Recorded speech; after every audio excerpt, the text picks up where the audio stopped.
Magandang buhay Pilipinas, ito po ang Ewards Channel nag-uulat ng reaction.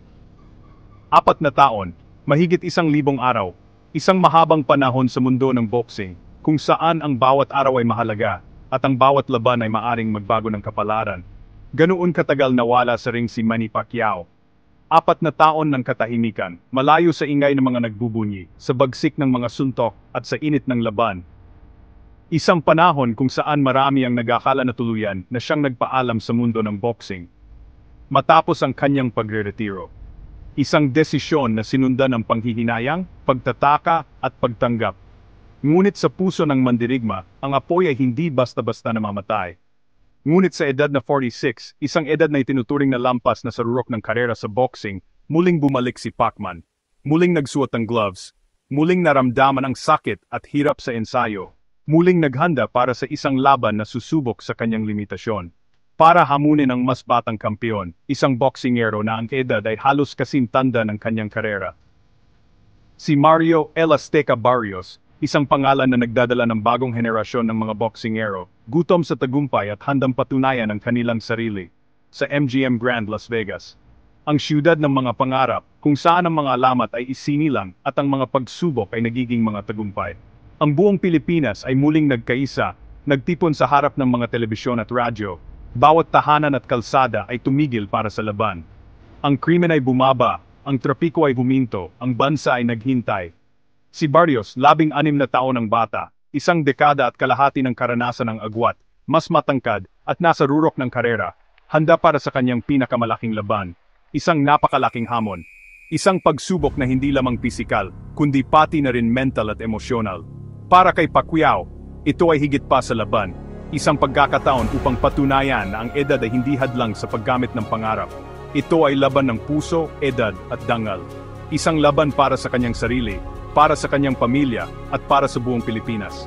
Ang arena ay umingay sa sigawan ng mga Pilipino na nagdala ng kanilang pagmamahal at suporta mula sa malayo. Bawat suntok ni Pacman ay parang dasal ng isang bansa. Bawat galaw ay nagdadala ng pag-asa at inspirasyon.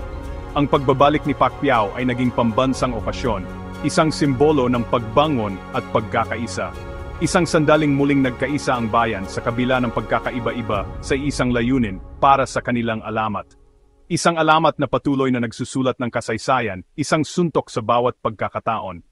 Sa gabing iyon, hindi lang titulo ang nakataya, kundi ang pamana ng isang boksingero, kundi ang pag-asa at pagmamalaki ng sambayanang Pilipino. Isang laban na hindi malilimutan. Pagkatapos ng 12 rounds ng matinding bakbakan, dumating ang desisyon na ikinagulat ng lahat, majority draw. 2 hurado ang nag-score ng tabla, isa kay Barrios, napanatili ng batang kampeon ang kanyang titulo. Para sa marami, malinaw na si Pacquiao ang mas agresibo at epektibo, kaya tumani ng batikos ang resulta. Ang majority draw ay bihira at lalo pang naging controversial dahil sa bigat ng laban. Kung nanalo si Pacquiao, siya sana ang magiging pangalawang pinakamatandang world champion sa kasaysayan. Sa halip, ang gabi ay nauwi sa debate at pagkadismaya, isang tagpo na muling nagbukas ng sugat sa mundo ng boxing. Tingnan natin ang scorecards, 2 hurado, tabla, isa, pabor kay Barrios. Critical ang ikapitong round, 2 kay Pacquiao, isa kay Barrios. Kung napunta ito kay Pacquiao, tabla sana lahat. Sa 10-point must system, subjective ang basehan agresyon, depensa, malilinis na suntok. Sa huling 3 rounds, sabay-sabay na ibinigay ng lahat ng hurado kay Barrios. Dito bumaliktad ang laban. Ayon sa ulat, lamang si Pacquiao hanggang round 9, pero ang huling rounds ang nagligtas kay Barrios. Para sa marami, tila may pattern na gustong tiyaking hindi mananalo ang alamat. Sa simula ng laban, tila bumalik ang dating bilis at liksi ni Pacquiao. Ipinakita niya ang kanyang trademark na footwork at kombinasyon mga suntok na nagpahanga sa mga manood. Ang kanyang mga atake ay mabilis at tumpak na nagpahirap kay Barrios na makasabay. Sa mga unang round, ramdam ang kanyang presensya sa ring. Nagpapakita ng kanyang determinasyon na patunayan na kaya pa niyang makipagsabayan sa mga mas batang boksingero. Sa mga unang round, siya ang nagdikta ng laban. Kontrolado niya ang tempo at distansya na ginamit ang kanyang karanasan para pahirapan si Barrios. Ang kanyang mga suntok ay may bigat at intensyon na nagpapakita ng kanyang pagnanais na manalo. Ipinakita niya ang kanyang husay sa pag-iwas at pag-counter na nagpahirap kay Barrios na makahanap ng kanyang rhythm. Si Barrios, bagamat mas bata at mas mahaba ang galamay, ay may sariling plano. Alam niyang kailangan niyang gamitin ang kanyang abilidad para mapanatili ang distansya at maiwasan ang mga atake ni Pacquiao. Sinubukan niyang kontrolin ang gitna ng ring, ngunit nahirapan siya dahil sa liksi at bilis ng kanyang kalaban. Nahirapan sa bagsik ng pambansang kamao. Ang kanyang mga atake ay sinalubong ng mga counter punches ni Pacquiao na nagpahirap sa kanya na makapasok sa loob. Ramdam niya ang presyon ng laban at kailangan niyang mag-adjust para makasabay sa bilis at lakas ng kanyang kalaban. Sa unang 6 na rounds, si Pacquiao ang lamang, hindi lamang sa puntos kundi pati na rin sa momentum. Ang kanyang mga atake ay mas epektibo at mas madalas siyang tumama kay Barrios. Ipinakita niya ang kanyang dominasyon sa ring na nagpapakita ng kanyang karanasan at husay sa boxing. Malinaw sa galaw at puntos. Ang bawat suntok ay may layunin, at ang kanyang footwork ay nagpapahintulot sa kanya na kontrolin ang distansya at ang gulo ng laban. Ang kanyang mga kombinasyon ay mabilis at tumpak na nagpahirap kay Barrios na makabawi. Ngunit pagdating ng round 10, bumagal si Pacquiao. Ang kanyang mga galaw ay naging mas mabagal, at ang kanyang mga suntok ay hindi na kasing lakas tulad ng dati. Ramdam niya ang pagod at kailangan niyang magpahinga sa pagitan ng mga rounds. Sumingil ang edad at 4 na taong pahinga. Ang kanyang katawan ay hindi na kasing lakas tulad ng dati, at ang kanyang stamina ay hindi na kasing taas. Ang mga taon ng pakikipaglaban ay nag-iwan ng marka sa kanyang katawan, at kailangan niyang harapin ang katotohanan na hindi na siya kasing bata tulad ng dati. Dito nakabawi si Barrios. Nakita niya ang pagkakataon na bumawi, at ginamit niya ang kanyang kabataan at lakas para kontrolin ang laban.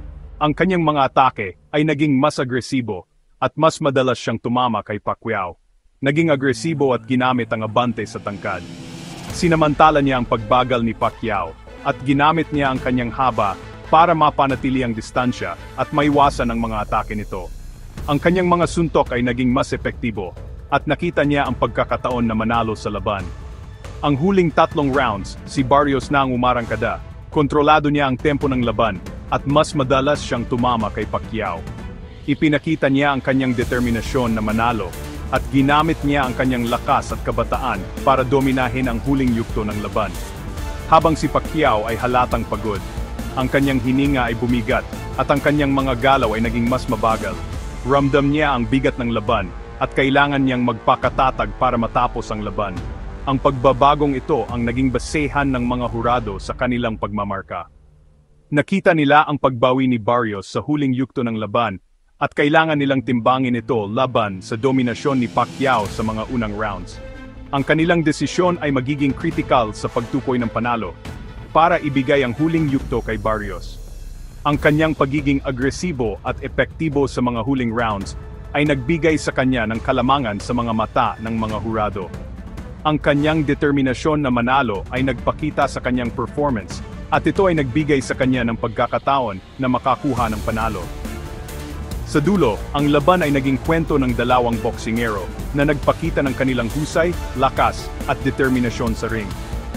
Ang kanilang paglalaban ay nagbigay ng inspirasyon sa mga manood at nagpakita ng kagandahan at drama ng boxing.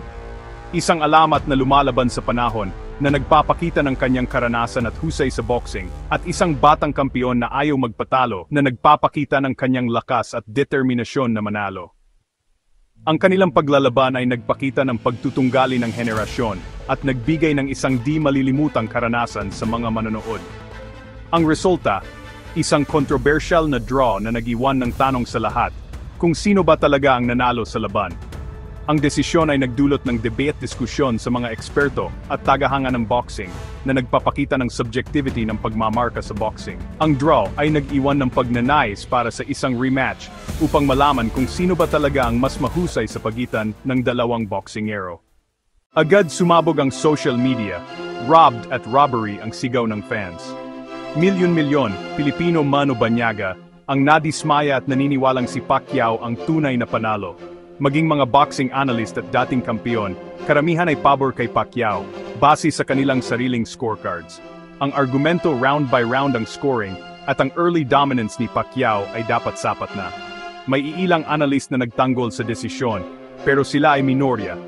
Sa huli, nangingibabaw ang pagkadismaya, isang desisyong muling nagdulot ng duda sa integridad ng boxing.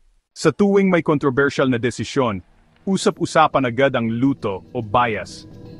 Ang sabay-sabay na pagbigay ng huling rounds kay Barrios ay pinagdudahan ng marami. May nagsasabing protektado ang batang kampeon, lalo na't malaki ang nakataya sa betting at market value. Ang boxing ay subjective, kaya't laging may puwang ang espekulasyon at teorya. Wala mang ebidensya, ang kawalan ng tiwala sa sistema ng paghusga ay lumalalim. Ang laban ni Pacquiao at Barrios ay paalala na ang pinakamalaking kalaban ng boxing ay ang pagdududa sa pagiging patas nito. Hindi matatalo ni Pacquiao ang panahon, 46 na siya, laban sa 29 anyos na kampeon. 4 na taong pahinga, walang tune-up fight, malaking epekto sa stamina at teaming. Maagang rounds, si Pacquiao ang dominante, pero sa huli bumigay ang katawan. Ang ring rust at edad ay naging bentahe ni Barrios sa championship rounds. Ang resulta kombinasyon ng pagod, edad, at posibleng kaduda-dudang pag-i-score. Sa kabila ng lahat, ang tapang at puso ni Pacquiao ay lalong nagpatibay sa kanyang alamat. Sa post-fight interview, kalmado at magalang si Pacquiao. "I thought I won the fight. It was close. He was very tough." Aniya, walang galit, walang akusasyon. Pinuri niya si Barrios, ipinakita ang respeto at pagiging sportsman. Hindi siya nagparinig ng luto, ipinaubaya sa tao ang paghuhusga. Sa kabila ng pagkadismaya, nanatili siyang huwaran ng pagpapakumbaba. Nang tanungin kung magre-retiro na, bukas siya sa rematch, hindi pa tapos ang kwento. Ang kanyang diwa ng kompetisyon ay buhay na buhay pa rin. Para kay Pacquiao, may isa pang kabanata na dapat isulat, at gusto niyang siya mismo ang magtapos nito. The arena is buzzing, the energy is palpable. The crowd is on its feet. A sea of faces united by a single deafening roar. Rematch. The demand echoes through the stadium and across social media, a majority draw. The words hang in the air, a controversial decision that left a bitter taste and sparked a wave of debate. It left a gaping question mark. Who truly is the better fighter? Who demonstrated superior skill, strategy, and heart in the ring? The fans are divided, the analysts are arguing, and the world wants answers. Pacquiao himself is open to a rematch, his eyes reflecting a burning desire to settle the score once and for all. He wants to rectify what he perceives as a controversial result, to erase any doubt and prove his dominance. He believes he has more to give, more to prove. For his devoted supporters, this is more than just a fight. It's a battle for justice, for vindication, and for the preservation of their hero's honor. They feel robbed, and they demand a fair resolution. This fight has also ignited a call, a passionate plea for change within the sport itself, a call for reform in the boxing judging system, a system that many believe is flawed and prone to bias. The integrity of the sport is on the line. Whatever the future holds, Pacquiao's legacy is firmly cemented in the annals of boxing history. A legend who can stand shoulder to shoulder with the greatest fighters of all time. A name synonymous with skill, power, and unwavering determination. Even at the twilight of his illustrious career, his fire still burns bright. He continues to defy expectations, pushing the boundaries of what's possible. The fight for justice continues, both inside and outside the ring, fueled by passion and a desire for fairness. But the world's admiration for Pacquiao, his achievements, and his unwavering spirit, that is indelible and will never be erased. His impact transcends the sport, inspiring millions around the globe. Please share at like po at subscribe para po sa susunod na upload content. Ito po, ang E-Word channel. God bless everyone. Mabuhay Pilipinas. Salamat po. Ingat-ingat. See you next video.